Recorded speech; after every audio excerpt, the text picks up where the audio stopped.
Hoy nos adentramos en un material que, bueno, genera mucha curiosidad entre estudiantes de un curso de milagros. Hablamos del llamado Urtext. Así es. Tenemos aquí unos fragmentos de una traducción al español que se enfoca en los primeros capítulos.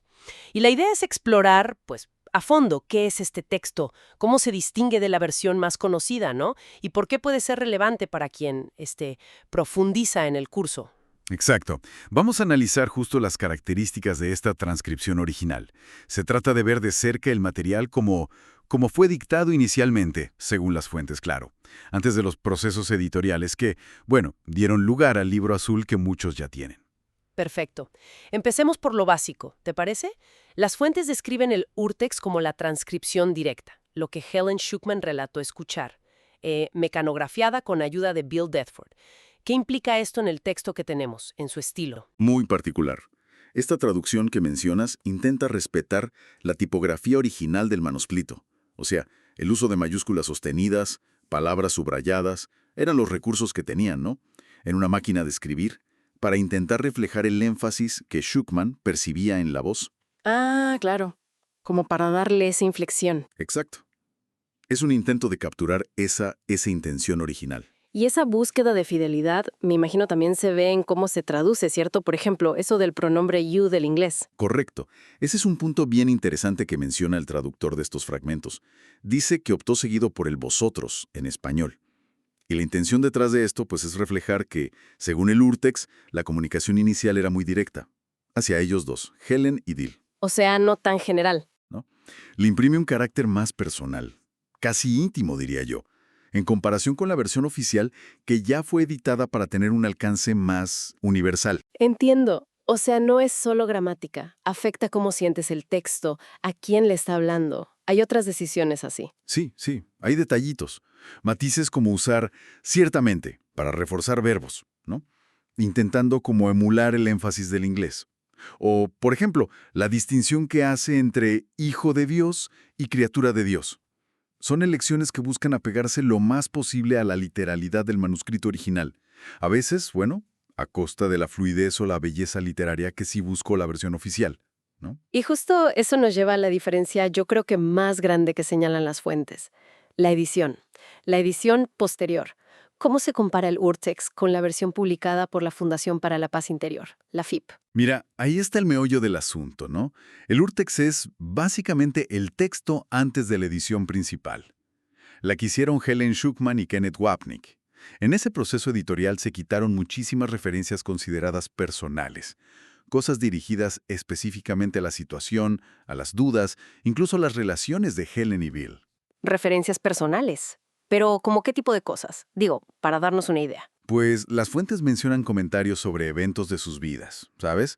Interacciones entre ellos. A veces son mensajes que hoy la verdad suenan hasta crípticos si no tienes el contexto completo de lo que ellos estaban pasando. Órale. Imagínate leer consejos o correcciones que parece que responden directo a una plática o una preocupación que tuvieron ese día.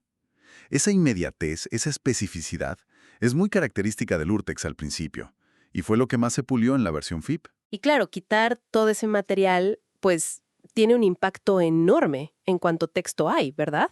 En la extensión. Definitivamente. Según la información que tenemos, la diferencia es muy notable, sobre todo en los primeros 5 capítulos. Esta versión del Urtext, fíjate, tiene más del doble de palabras que la edición oficial en español para esa misma parte. Más del doble. Sí, hablamos de decenas de miles de palabras de diferencia. Eso te da una idea de cuánto material, sobre todo personal o contextual, se quedó fuera. Entiendo. Entonces el Urtext nos daría una visión como más cruda, ¿no? Como ver el proceso en tiempo real, con las notas al margen, por así decirlo. Exactamente. Ofrece esa sensación de estar, pues, presenciando la comunicación tal cual se recibió, sin ese filtro que buscaba generalizar el mensaje. Por eso algunos estudiantes lo buscan, ¿sabes? Para acceder a esas palabras iniciales. Hay que pensar que la versión oficial en español tiene, digamos, como 2 capas de separación de la voz original. 2 capas. Sí.